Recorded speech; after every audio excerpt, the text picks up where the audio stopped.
Rain lashed against the windshield as Ethan parked on Willow Lane. The two-story house loomed ahead, its white paint peeling like dead skin. The windows seemed to watch his every move. Ignoring the chill in his chest, he dragged his suitcase toward the front door. The door groaned open. Inside, furniture sat under white sheets like hunched, silent figures. Ethan spent hours clearing dust and lining his books on the shelves, but the air remained stagnant and heavy. At 7, he stepped out for groceries, desperate for a breath of fresh air. A man stood across the street, staring at the house. "I am Ethan, the new neighbor," Ethan said. The man did not blink. "Are you alone?" he asked, eyes locked on the upstairs window. "Yes," Ethan replied. The man leaned in. Some houses remember things people try to forget. Inside, the storm intensified. Suddenly, a heavy thud echoed from the floorboards directly above his head. Ethan froze. Another thud followed, closer to the stairs. He gripped the fireplace poker, listening to the rhythmic pacing. The footsteps stopped. Then, the handle of the bedroom door began to turn. Ethan stood frozen in the hallway, staring at fresh footprints pressed into the thick dust. They trailed from the stairs directly to his bedroom door. A sudden, violent chill swept through the corridor, rattling the ancient window frames. Then, a faint whisper drifted from the shadows. "Ethan." By morning, the sun offered a false sense of security. The floor was clean, the prints vanished. But that evening, old Mr. Collins stopped him at the store with a piercing gaze. "You heard it, didn't you?" the man hissed. "The house remembers." Ethan felt his blood turn to ice. Midnight struck, and the silence was shattered by that same clear whisper, driven by a desperate need for answers. Ethan grabbed a heavy crowbar. He reached the locked door and jammed the metal deep into the frame. Wood splintered and groaned under the pressure. With a final, violent heave, the door swung wide. The room was empty, save for a single wooden chair facing the cold, blank wall. Ethan stepped inside, his heart hammering against his ribs as he searched for the source of the voice. Suddenly, the heavy door slammed shut with a deafening bang. Before he could react, the lock clicked into place from the outside. Ethan was no longer the master of his house. He was its newest memory. At midnight, the air in the Willow Lane house turned sharp, biting with a sudden, unnatural cold. Ethan sat motionless on his bed, his flashlight beam fixed like a lifeline on the locked door across the hall. He had checked every latch, yet the silence now pressed against his ears. A slow creak echoed from the hallway floorboards. Ethan swung his light, but the corridor was empty. He walked forward, pulse drumming in his throat. Step, step. The phantom sound moved toward that locked door. Ethan followed, his own footsteps muffled by the heavy carpet, heart racing with every inch. As he reached the door, the walking stopped. From behind the wood came a low, thin hum, a child singing a forgotten, haunting tune. Ethan pressed his palm to the cold doorframe. "Who are you?" he whispered. The humming ceased instantly. A raspy whisper drifted through the gap, pleading, "Please." Then, the hallway lights died, plunging the corridor into a thick, suffocating ink. Ethan clicked his flashlight back on, his hand trembling violently as the beam cut through the new darkness. A yellowed scrap of paper now lay at his feet. He picked it up to find 4 words scrawled in faded ink. "Find my story." The house was not haunting him. It was begging for a witness. He gripped the cold metal knob and pulled the door open. Ethan paced the narrow hallway, his eyes fixed on the locked door. The note, "Find my story," was tucked deep into his pocket, its sharp edges biting against his palm. He approached the wood, feeling its cold, rough surface under his trembling touch. Every shadow seemed to watch his every move. He traced the grain until his nail caught a shallow carving of flower inside a circle. Shoving a painting aside, he revealed a hidden shelf. His fingers brushed past dusty letters and a broken watch before finally grasping a small, rusty key. The metal was freezing, sending a shiver through his core. He slid the key into the lock. It clicked perfectly. But as he gripped the handle, the house plunged into a heavy, unnatural silence. Then, a thin, raspy voice drifted from the other side. Not yet. Ethan stumbled back, his shoulder slamming into the wall. The key slipped, clattering loudly onto the floorboards. By nightfall, Ethan retreated to his room. He dropped the key onto his nightstand, watching it glint in the moonlight. Tomorrow, he would turn the lock and face whatever waited behind the wood. Ethan gripped the rusty key, the cold metal biting deep into his palm. Ignoring the breakfast cooling on the table, he climbed toward the attic. Dust motes danced in the stale air as he shoveled aside heavy, moth-eaten blankets. Beneath a stack of yellowed journals, he found it, a polished wooden box waiting in the shadows. He pried the lid open to find a single photograph. A family stood before his house, their faces blurred by time. A young girl clutched a music box, identical to the one in the foyer painting. He flipped the paper over. Emily was scrawled there in faded, skeletal ink. A sudden, violent draft slammed the attic door shut. The photo hit the floor. As Ethan scrambled to retrieve it, his heart stopped. The girl was no longer smiling. Her eyes were fixed on his, wide and unblinking.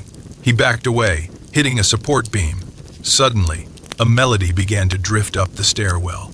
It was the music box, sharp and insistent, vibrating through the very floorboards. The sound was coming from the locked room. Ethan grabbed the rusty key and sprinted down the stairs, his boots thudding like a hammer against the wood. He reached the door. The music stopped abruptly, leaving a suffocating silence. He pressed the key into the lock and turned it. The bolt clicked. Ethan stood before the locked door, the rusty key biting into his palm. A faint, mournful melody drifted from within, rhythmic yet hollow. He pushed the key in. It resisted, then turned with a sharp, metallic click. The door creaked open, exhaling a gust of frigid air smelling of dust and lavender. His flashlight beam cut through the gloom, revealing a room preserved in time. A single wooden bed sat in the corner, its quilt smooth and undisturbed. On the wall, a bookshelf stood laden with toys that had not been touched in decades. Ethan stepped toward the desk, where a leather-bound diary waited. He flipped it open. Early pages spoke of garden games, but deeper in, the ink strokes grew erratic. The walls whisper at midnight, one passage read. Mother calls it the wind, but I hear a name. His breath hitched as he reached the final blank page. At the bottom, a single sentence was scrawled. If you find this, finish my story. Silence fell. Behind him, the door groaned wider into the dark. Ethan spun around, shining his light into the void. Nothing. Then, a soft, raspy whisper brushed his ear. Thank you. Ethan clutched the diary. This house was no tomb of horrors, but a vessel. Guided by the melody, he headed for the basement. Ethan gripped the diary, his knuckles white with tension. The words, "The house speaks with feelings," burned into his mind like a curse. Outside, rain lashed against the cold glass, drumming a frantic, relentless rhythm. He sat motionless as the clock struck midnight. Silence gripped the room. Then, a low, distinct whisper of his name, Ethan, drifted down from the darkness above. He stood up, his chair scraping loudly against the floor. He climbed the stairs, each step groaning under his weight. At the landing, he stopped. The bedroom door stood wide open, a dark rectangle. Inside, a music box tinkled a fragile, ghostly melody. As he crossed the threshold, the music died instantly. On the desk, the diary flipped open, pages fluttering violently as if possessed. A new sentence appeared in shimmering ink. Look beneath the memories. Ethan scanned the room, his heart hammering. He paced toward the bed until his foot hit a section of the floor that gave way with a sharp, metallic click. He knelt, prying at the loose wooden board. It lifted, revealing a rusted key and a tarnished locket. The house groaned, the very walls vibrating around him. The secret was no longer hidden, and the air turned cold. The next morning, Ethan gripped the door handle, his knuckles white with tension. He marched across the street to Mr. Collins' house and hammered on the wood. The door creaked open, revealing the old man. He stared at Ethan and whispered, "You found something." Ethan froze. "How did you know?" Mr. Collins gestured inside, his hands trembling as he poured tea. Silence hung heavy until Ethan dropped Emily's diary onto the table. Mr. Collins recoiled, his eyes locking onto the worn cover. "Where did you get this?" he croaked. "The locked room," Ethan replied. The old man shut his eyes tight. "That room has been sealed for decades." Ethan leaned in, his voice dropping. "Who was Emily?" Mr. Collins turned toward the window, his gaze fixed on the house across the street. "She was the daughter of the family who vanished overnight. Some say they fled. Others fear the house took them." Ethan pressed. "You know the truth." Mr. Collins turned back, his face pale. "The house never wanted to hurt her. It wanted to protect her." Ethan frowned. "From what?" The old man shook his head, pushing a yellowed envelope across the table. Inside lay a charcoal drawing of a hidden passage beneath the foundation. Mr. Collins leaned close. "Maybe now the house is ready to finish the story." Ethan gripped the envelope, his knuckles turning white as the truth settled in. Emily had not left random clues. She had left a map. He hurried to the upstairs bedroom, laying the sketch beside the diary. With a heavy grunt, he shoved the bed frame aside, the old wood groaning against the floor to reveal a hidden panel. The rusty key from the painting was far too large. Panic flared in his chest. He sprinted downstairs, his boots thudding on the wood as he tore through the shelf behind the letters. Suddenly, his fingers brushed a cold, metallic object. A tiny silver key. He raced back, lungs burning, and slid it into the lock. A sharp, metallic click echoed through the room. The panel swung open, revealing a spiraling staircase swallowed by absolute darkness. A draft of freezing air rushed upward, smelling of damp earth. Ethan clicked on his flashlight, the beam cutting through the gloom. As he descended, the house groaned. Then, a low, rhythmic whisper brushed his ear. "Ethan." He halted, heart hammering. "Emily?" he breathed. A soft, breathy voice echoed from the bottom. "Thank you for listening." He reached the final step, the flower symbol on the door glowing in his light. The truth was just an inch away. Ethan gripped the banister, his knuckles white as he descended the hidden staircase. The air grew sharp and metallic, biting at his skin. Stone walls pressed in, scarred by deep, rhythmic gouges. Every footfall triggered a sharp echo that bounced endlessly into the suffocating dark. At the bottom stood a door of polished oak, pristine amidst the decay. Carved into the surface, the words, "Only those who seek the truth may enter," shimmered. Ethan pressed his palm against the wood. The lock clicked, and the door swung inward, revealing shelves sagging under ancient books. On a central table sat the music box from Emily's photograph. As Ethan brushed the lid, a haunting melody filled the room. Suddenly, a panel popped open, revealing a frantic diary. "We discovered something beneath this house." The ink read, something that should have remained hidden. His heart hammered against his ribs as the music abruptly jammed. Then, a voice as thin as dry leaves rasped behind his ear. "Do not trust everything you find." Ethan spun around, but the room was empty. He turned back to find the diary gone, replaced by a fresh piece of parchment.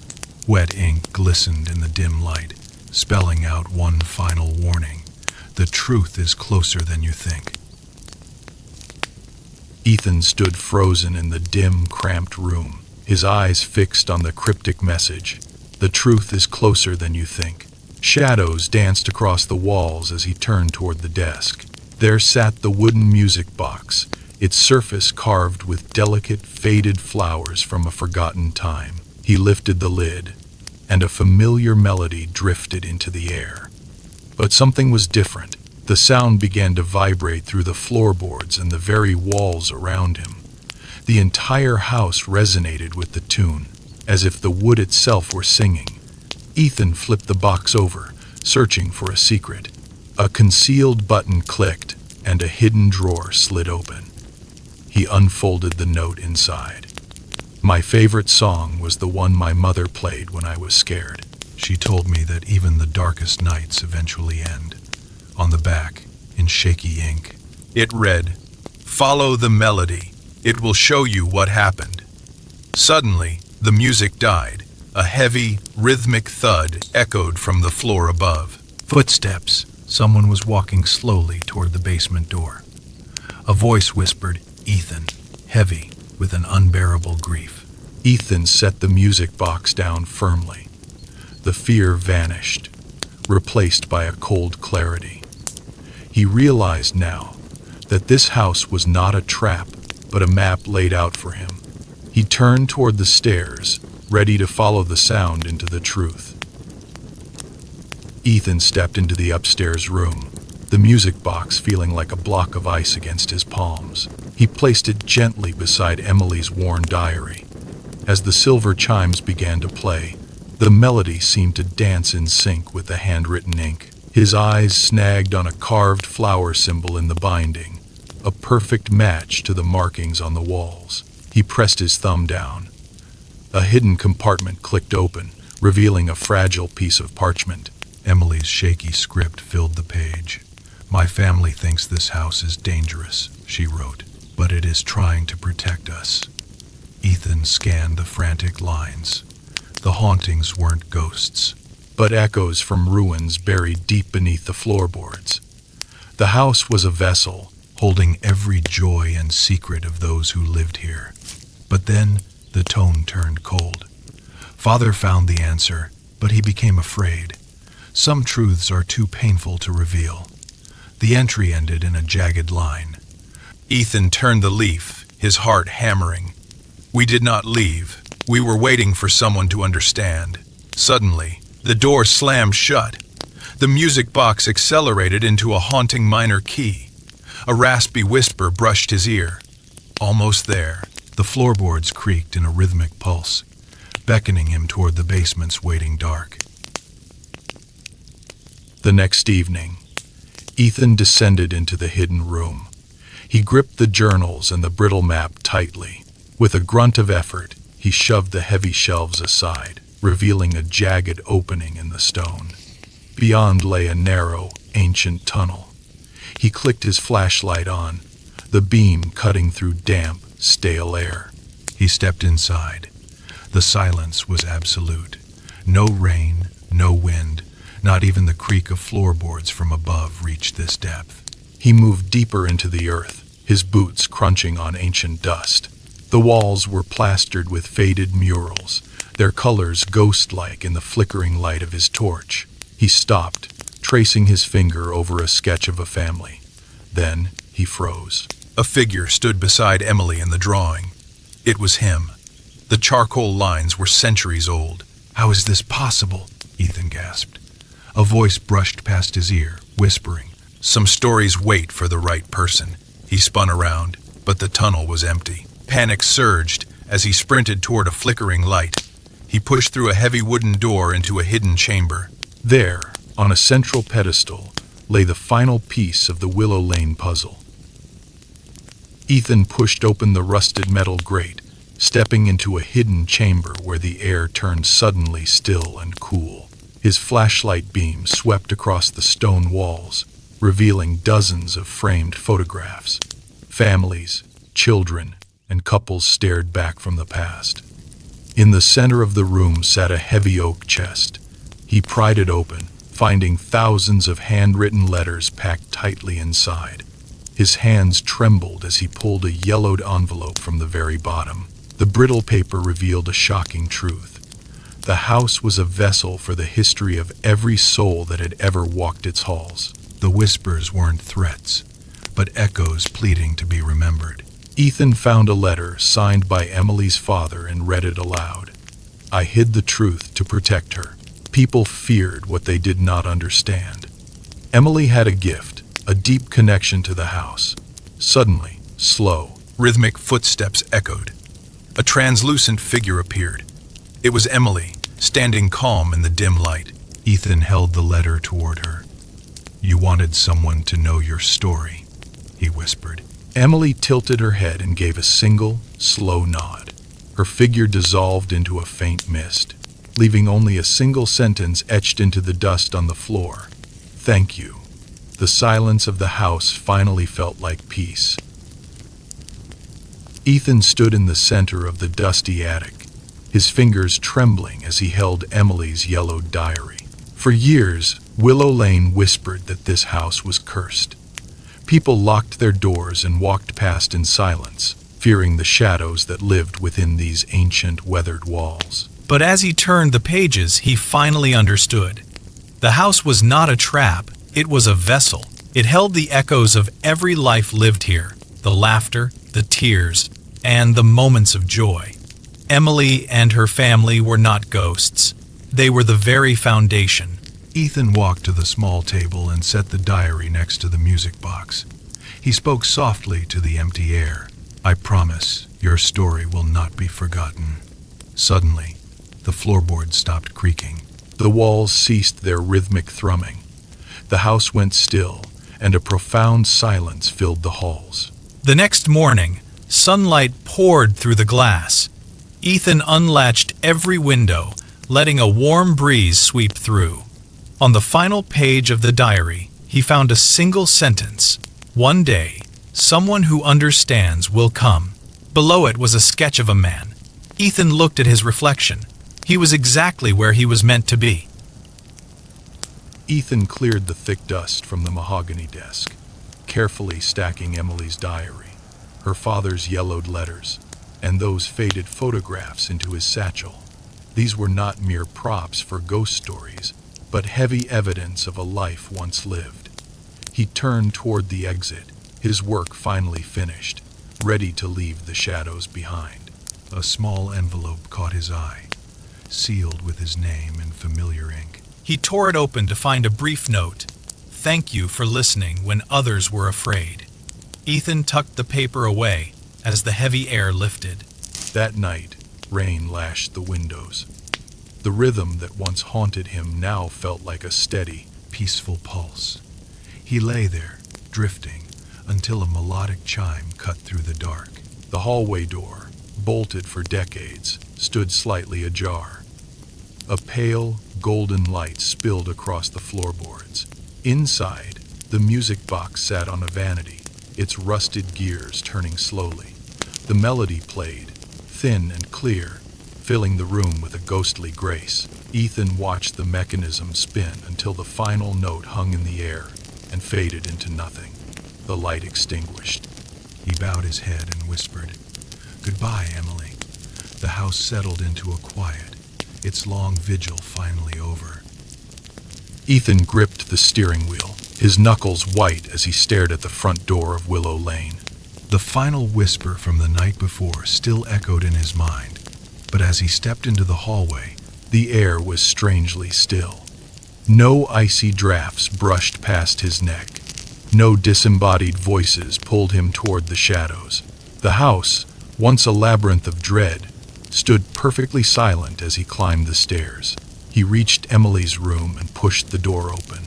The music box sat alone on the desk, its tarnished lid catching a sliver of gray light. His fingers hovered over the cold metal.